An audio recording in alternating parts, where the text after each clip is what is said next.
So you probably have some equity in your home after the last couple of years, and you may want to access it for one reason or another. This is a very common thought after the last couple of years of mostly around the country continuing home value increases along with the price of living increasing as well. But there are a bunch of different ways to access that equity in your home, and some are better than others. So today I'm going to give you the 3 best ways to access your home equity in 2024. Let's get to it.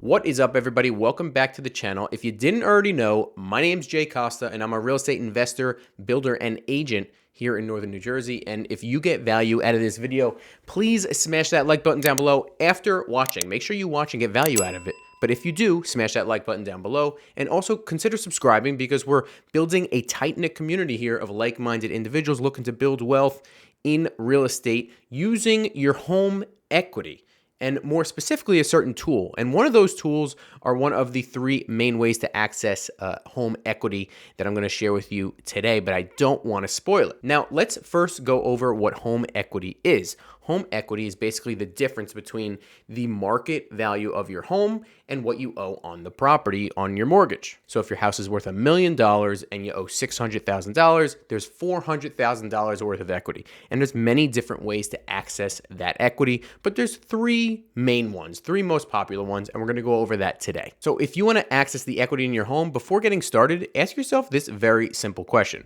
What are you going to use the equity for, and for how long of a time period? This is going to help you make the decision in regard to which way is the best way for you to access the equity in your home. So let's go over the first way, and it used to be the most popular way, but not anymore in this market for now, the first way to access home equity, and that is the very simple cash out refinance. So a cash out refinance is basically when you go to the lender and you apply for a mortgage and you use that mortgage to pay off your first mortgage and completely replace it. And whatever's left over after paying off that first mortgage, you pocket the difference. So that's why it's called a cash out. You're getting cash out of the property and refinancing. You're basically buying the property from yourself at a different price and pocketing the difference. Now, there's a couple positives and a couple negatives to the cash out refinance.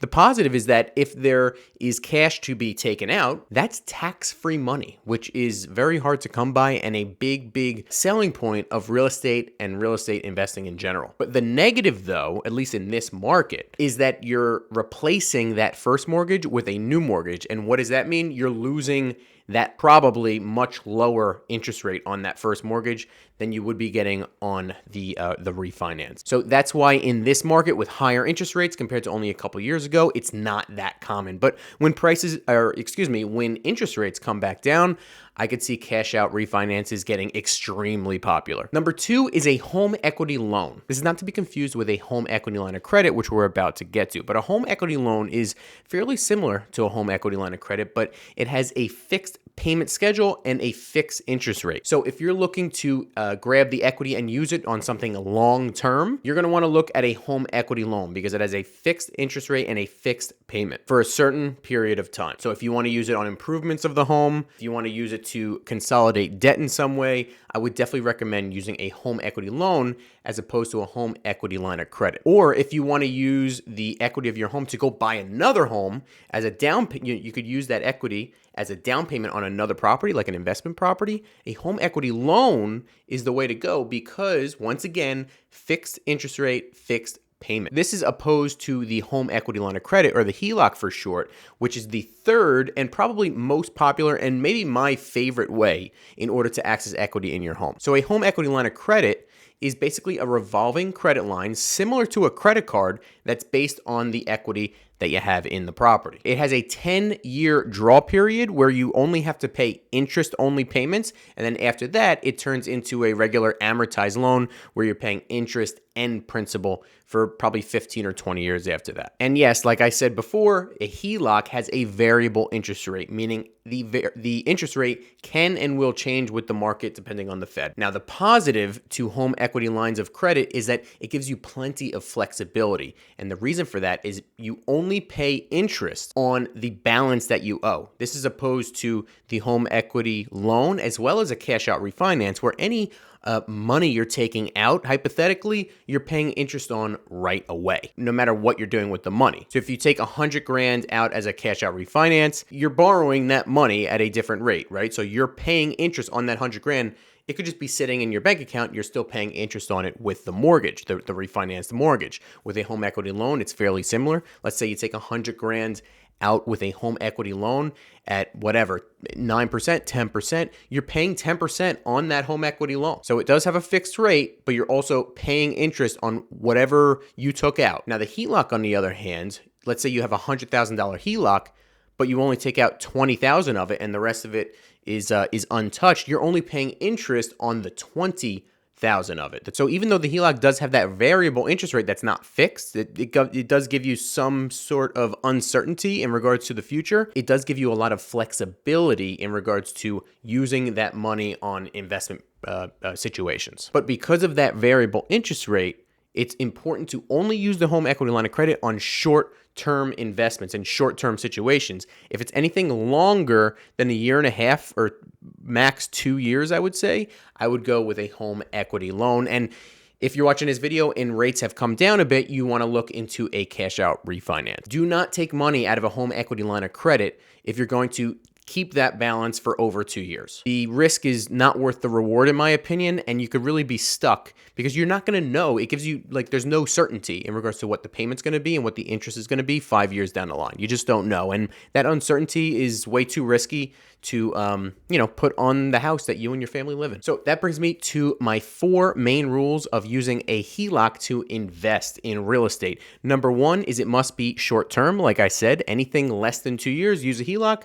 More than 2 years, you're going to want to look at something with a fixed rate like a cash out refi or a home equity loan. Number 2, you need to have an exit strategy, an exit plan in place before taking that money out. So if you're going to use this HELOC in order to, let's say, fund a fix and flip project, a real estate deal, so you're going to take the money out, you're going to put it to fund the property, you're going to use it to rehab the property, whatever your plan is. And let's say it takes 6 months, 9 months, even up to a year. You sell that flip, you take the money from selling that house, and you go pay off the HELOC right away. That's the exit strategy in that situation. Or if you want to use it on a long-term buy and hold rental property, you can take the money out of the HELOC, use it as a down payment or whatever, maybe fix the property up, then go get a regular mortgage, a cash out refinance on that long-term rental property.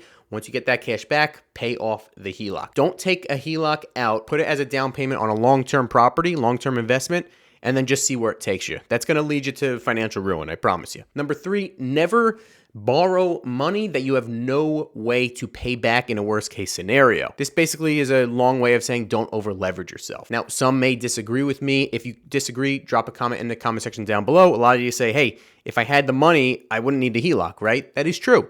And everyone has different risk tolerances. But just for me, in a house that me and my family live in, I'm not going to take 100, 200 grand out of the house that me and my family live in order to go make a buck unless I have that $100,000 or $200,000 in another asset somewhere that's somewhat liquid that I could take and pay off the HELOC in a worst case scenario. And my number 4 rule for HELOC investing is don't use your HELOC on something unless it's going to make or save you money. That means obviously do not go use it on cars or boats or anything like that. Don't use it on home improvements. Don't even use it on home repairs unless it's like an absolute emergency. I'm not talking about a new bathroom. Only use it on investments and safe investments, specifically using real estate or something like debt consolidation. If you have credit card debt, student loan debt that you want to pay a lower interest rate, you could use it on that as well. But with the caveat of you need to be honest with yourself that you are going to pay off that HELOC as quickly and as fastly as possible. The problem is if you already got into credit card debt in the first place,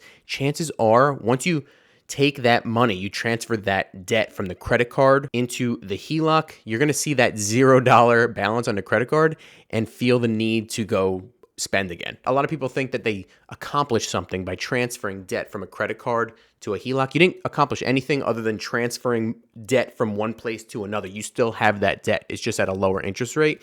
You need to be very honest with yourself and answer the question, is freeing up that credit card debt just going to allow you to go spend more and get yourself in the same problem and even worse problem? That is it for today, guys. Thank you so much for watching. If you have any questions, if you have any comments about using equity in your home in order to build wealth or just, consolidating debt or anything like that, drop a comment in the comment section down below. Would love to start a conversation with you guys. You could also reach me right on my website, www.realjcosta.com, and I can answer any questions or comments you have there. I appreciate you watching, and I will see you next time.